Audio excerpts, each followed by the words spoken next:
আসসালামু আলাইকুম everyone, welcome to জান্নাত কুকিং চ্যানেল। আজকে আমি আপনাদের সাথে শেয়ার করব ডিম আর আলুর কাবাব রেসিপি।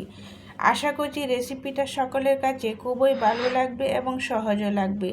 রেসিপিটা ভালো লেগে থাকলে একটা লাইক দিতে ভুলবেন না। আপনি যদি আমার চ্যানেলে নতুন হয়ে থাকেন তাহলে সাবস্ক্রাইব করে আমার চ্যানেলের পাশেই থাকবেন। ডিম আর আলুর কাবাব তৈরি করার জন্য আমি দুটি ডিম সিদ্ধ করে নিয়েছি আর 4 পিস ছোটো সাইজের আলু সিদ্ধ করে নিয়েছি। এখন ডিম আর আলুর খোসাগুলো ছাড়িয়ে একটা গ্রেটারের সাহায্যে আলুগুলো গ্রেট করে নিচ্ছি। এগুলো কিন্তু হাতে ম্যাশ করলে দেখবেন গুটি গুটি দানা থেকে যায়, তাহলে কিন্তু এই কাবাবগুলো সুন্দর হবে না। চেষ্টা করবেন গ্রেটারের সাহায্যে গ্রেট করে নিতে। এখন আমি ডিমগুলো গ্রেট করে নিচ্ছি আর খুব সুন্দর করে গ্রেট করে নিতে হবে, বড় বড় দানা যাতে না থাকে। আলু আর ডিমগুলো আমি খুব সুন্দর করে গ্রেট করে নিচ্ছি। এই যে দেখেন, এখন আমার আলু আর ডিমগুলো গ্রেট করা হয়ে এসেছে। এখন এক এক করে সবগুলো উপকরণ দিয়ে দিয়েছি 2 টেবিল চামচ পেঁয়াজ বেরেস্তা, 2 টেবিল চামচ কাঁচা পেঁয়াজ কুচি, দিয়ে দিচ্ছি 1 টেবিল চামচ কাঁচা মরিচ কুচি, আর দিয়ে দিয়েছি ধনে পাতা কুচি 1 টেবিল চামচ। এখন দিয়ে দিচ্ছি 1 চা চামচ চিলি ফ্লেক্স, 1 চা চামচ আদা রসুন বাটা, হাফ চামচ ভাজা জিরা গুঁড়া, 1 চা চামচ গরম মশলা গুঁড়া, স্বাদ মতো লবণ কিন্তু খুব বেশি দিলে খেতে ভালো লাগবে না। দিয়ে দিচ্ছি মরিচের গুঁড়া হাফ চা চামচ। এখন সবগুলো উপকরণ আলু আর ডিমের সাথে খুব সুন্দর করে মিশাতে হবে।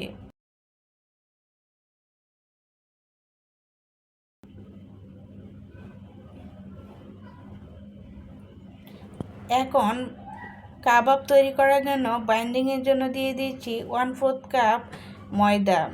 এখানে আপনারা ব্রেড ক্রাম্বসও দিতে পারেন অথবা কর্নফ্লাওয়ারও দিতে পারেন, যে কোনো কিছু দিয়ে তৈরি করা যাবে। এখন আলুর সাথে ময়দাটাও খুব সুন্দর করে মিশিয়ে নিচ্ছি।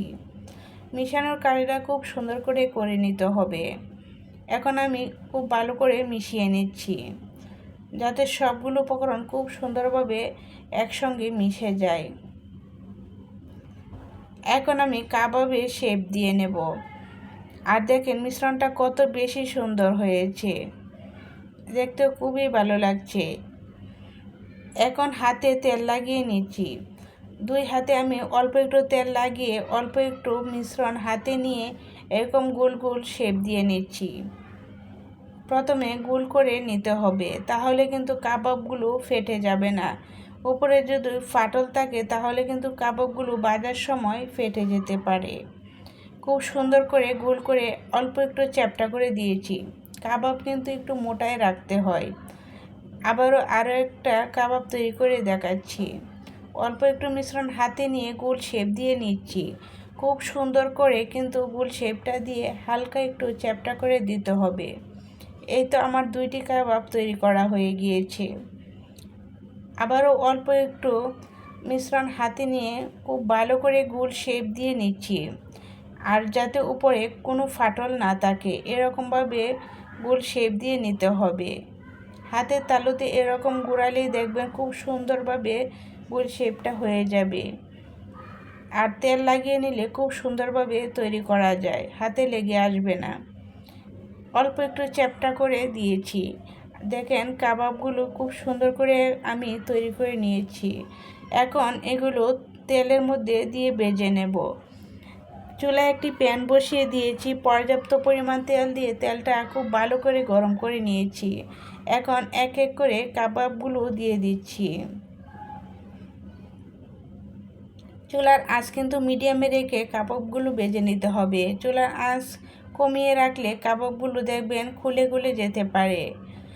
এই কাবাবগুলো কিন্তু চুলার আঁচ বাড়িয়ে রেখেই কিন্তু ভাজতে হয়, তাহলে কিন্তু কাবাবের কালারটাও সুন্দর আসবে আর কাবাবগুলো খুবই সুন্দর হবে।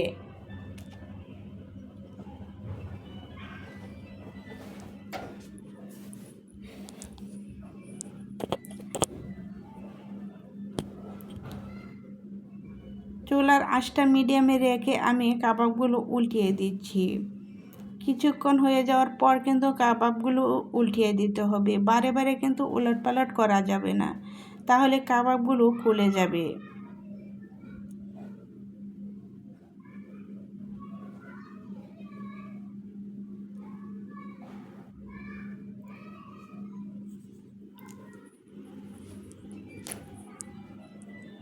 কাবাবগুলো ভাজার সময় অনবরত নাড়াচাড়া করা যাবে না, আবার বড় কিছু দিয়ে নাড়াচাড়া করতে যাবেন না, তাহলে কিন্তু কাবাবের গায়ে লেগে গেলে কাবাবগুলো নষ্ট হয়ে যাবে, খুলে যাবে।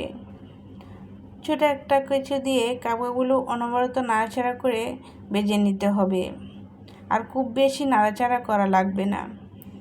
উলটপালট করে আমি ডিপ ফ্রাই করে কাবাবগুলো ভেজে নিয়েছি। আর চুলার আঁচ অবশ্যই মিডিয়ামে রেখে ভেজে নিতে হবে, কমানো যাবে না। আর দেখেন আমার কাবাবের কালারটা কত বেশি সুন্দর হয়েছে, আর খুবই মুচমুচে করে আমি ভেজে নিয়েছি। এখন তেল জড়িয়ে চুলা থেকে নামিয়ে নিচ্ছি। সেম প্রসেসে আবারও কিছু কাবাব ভেজে নেব।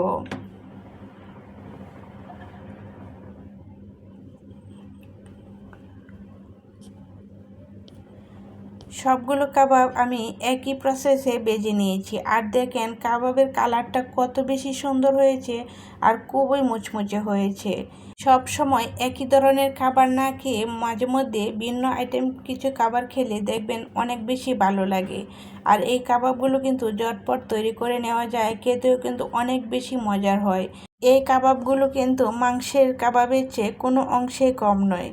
উপর দিক দিয়ে মুচমুচে, ভিতরে হালকা সফট, খেতে কিন্তু অনেক বেশি মজার। আর দেখেন কাবাবের কালারটা কত বেশি সুন্দর হয়েছে, খুবই ক্রিস্পি হয়েছে। আর এই কাবাবগুলো কিন্তু রমজান মাসে ইফতারেও রাখা যায়। আশা করছি রেসিপিটা সকলের কাছে খুবই ভালো লেগেছে। আজ এই পর্যন্তই। আল্লাহ হাফেজ।